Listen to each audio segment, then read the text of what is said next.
मेरा नाम विकास प्रकाश सिंह है। मेरी सिविल सेवा परीक्षा 2018 में 547वीं रैंक है। मैंने इंजीनियरिंग करी थी Manipal institute of technology Manipal Karnataka से। उसके बाद मैंने मैनेजमेंट किया Indian institute of management Raipur से, और साथ में ही मैं स्टूडेंट एक्सचेंज प्रोग्राम पे गया था गवर्नमेंट ऑफ फ्रांस की स्कॉलरशिप पे ग्रेनोबल फ्रांस में। मुझे ये लगता था कि एग्ज़ाम जो क्लियर करता है वो स्टूडेंट भी नॉर्मल स्टूडेंट ही होता है।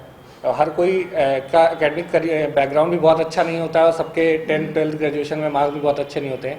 पर एक चीज़ जो कॉमन होती है वो मेहनत होती है कि आप अगर मेहनत करेंगे और सही डायरेक्शन में करेंगे और ईमानदारी से करेंगे तो आप सफल हो ही जाएंगे। और मैंने प्रीलिम्स जो है लास्ट 4 साल में 4 बार क्लियर किया है, और लास्ट ईयर मैंने फॉरेस्ट सर्विसेज का प्रीलिम्स भी क्लियर किया था। इसलिए मुझे लगता है कि मैं गाइड कर सकता हूँ प्रीलिम्स के लिए। तो सबसे पहले तो मैं बुक लिस्ट बता देता हूँ आपको, जो बुक्स जो यूजुअली सभी यूज़ करते हैं वैसे तो ये बुक्स और ये सोर्सेज। पहला तो पॉलिटी में एक श्री लक्ष्मीकांत की बुक है, वो यूज़ करते हैं सब। फिर मॉडर्न इंडिया के लिए श्री राजीव अहिर की बुक है, वो यूज़ करते हैं। उसके बाद एनवायरनमेंट के लिए शंकर आईएएस कोचिंग की एक बुक है, वो अच्छी है। फिर इकोनॉमी के लिए मेरा तो मैंने मैनेजमेंट किया हुआ था तो मुझे इतना ज़रूरत पड़ी नहीं बेसिक कंसेप्ट के लिए। बाकी बेसिक कंसेप्ट के लिए आप एनसीईआरटी का यूज़ कर सकते हैं। उसके अलावा श्री राम आईएएस की जो बुकलेट आती है इकोनॉमी की, वो आप यूज़ कर सकते हैं इकोनॉमी के लिए। उसके अलावा ज्योग्राफी के लिए आप एनसीईआरटीज़ यूज़ कर सकते हैं 11th और 12th की, प्लस जो है जीसी लियोंग की एक बुक है वो कर सकते हैं।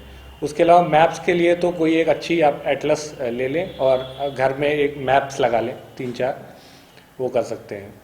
उसके अलावा जो है एंशिएंट और मिडिवियल तो मैंने नहीं पढ़ा क्योंकि उसमें रिटर्न बहुत कम लगा कि मेहनत ज़्यादा करने पे। बट अगर आप चाहें तो एंशिएंट मिडिवियल के लिए एनसीईआरटीज़ पढ़ सकते हैं, ओल्ड एनसीईआरटीज़। बट उसमें अगर कंटेंट बहुत ज़्यादा आपको लग रहा है, तमिलनाडु बोर्ड की बुक्स पढ़ सकते हैं एंशिएंट और मिडिवियल के लिए, वो थोड़ा कंसाइज में है उसमें। और आर्ट एंड कल्चर के लिए मैंने जीके टुडे के नोट्स से पढ़ा था। उसके अलावा नितिन सिंघानिया सर के नोट्स बहुत अच्छे हैं आर्ट एंड कल्चर के, तो उससे भी आप पढ़ सकते हैं। तो ये स्टैटिक पोर्शन हो गया। बाकी करंट जो है, अब तो करंट का वेटेज बढ़ गया है लास्ट 3-4 साल में। तो करंट के लिए एक कोई न्यूज़पेपर आप पढ़ सकते हैं, जैसे इंडियन एक्सप्रेस हो गया या द हिंदू हो गया। मैं इंडियन एक्सप्रेस पढ़ता था। उसके अलावा एक कोई करंट अफेयर्स की बुकलेट आप यूज़ कर सकते हैं, जैसे विजन आईएएस का मंथली पीडीएफ में पढ़ता था। और साथ ही साथ पीटी 365 प्रीलिम्स के लिए अच्छा है, और मेंस के लिए मेंस 365। इसके अलावा गवर्नमेंट स्कीम्स की कोई आप सर्च कर सकते हैं गूगल पे, कोई बुकलेट कहीं की मिल जाएगी, वो पढ़ सकते हैं आप। और बजट का जो है, बजट का समरी जो है वो पीआईबी की वेबसाइट पे ही मिल जाता है, वो आप पढ़ लें। और इंडिया ईयर बुक क्योंकि बहुत मोटी है तो पूरी बुक पढ़ने का बहुत सेंस मेरे हिसाब से नहीं है, तो आप कोई एक कोचिंग की समरी लेके और उसको पढ़ सकते हैं इंडिया ईयर बुक के लिए। और बाकी कुछ टर्म्स हैं, जैसे हर साल जो कभी कभार पूछ लेता है यूपीएससी, तो जो न्यूज़ में रहे तो आप सर्च कर सकते हैं। जैसे जीआई टैक्स की लिस्ट होगी, तो लिस्ट तो वैसे बहुत लंबी है, बट एक नज़र आप डाल सकते हैं उसका प्रीलिम से 1 या 2 हफ्ते पहले। उसके अलावा इंडिया का स्पेस प्रोग्राम है, वो आप सर्च कर सकते हैं। बाकी साइंस एंड टेक्नोलॉजी एक है जो मैंने छोड़ दिया था क्योंकि मेरा इंजीनियरिंग का बैकग्राउंड है, तो उसके लिए आप एनसीईआरटीज़ पढ़ सकते हैं। 6 to 10th की एनसीईआरटीज़ जनरली लोग पढ़ते हैं।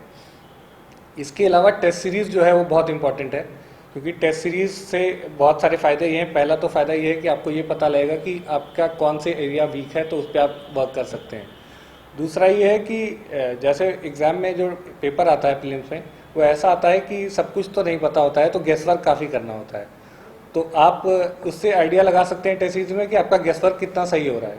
जैसे मैं क्या करता था कि मैं अगर 2 ऑप्शन मैंने एलिमिनेट कर लिए और 2 बचे तो मैं गेस कर लेता था, क्योंकि इसमें यह है कि गलत होने के चांसेस 50% हो गए, पर जो मार्क्स कटेंगे गलत होने पे वो 1/3 ही कटेंगे, और सही होने पे आपको 1 मार्क पूरा मिलेगा, तो वो कर सकते हैं।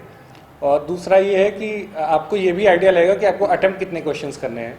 जैसे कोई 90 क्वेश्चन अटेम्प्ट करके 70 सही कर लेता है, कोई 80 क्वेश्चन अटेम्प्ट करके 65 या 70 ज़्यादा सही कर लेता है, तो इससे आपको यही पता लगेगा कि आपको कितने अटेम्प्ट करने हैं। मैं तो जैसे अराउंड 80 to 90 क्वेश्चन अटेम्प्ट करता था हर बार, तो आप कम भी कर सकते हैं और ज़्यादा भी, वो आपके ऊपर डिपेंड करता है। तो ये आपको टेस्ट सीरीज से ही पता लगेगा।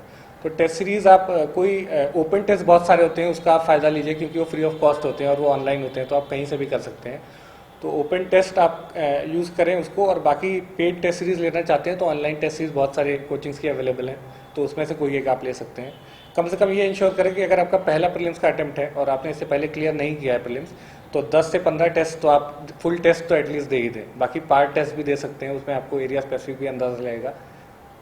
और बाकी तो मैं यही कहूँगा कि जितना ज़्यादा आप प्रैक्टिस कर सकें और जितना रिवाइज कर सकें लिमिटेड सोर्सेज को।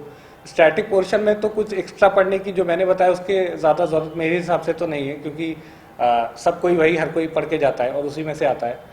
तो उतना जितना ज़्यादा से ज़्यादा इसी को आप रिवाइज कर सकें वो बेनिफिशियल होगा, बजाय इसके कि आप नए सोर्सेज को फोकस करें।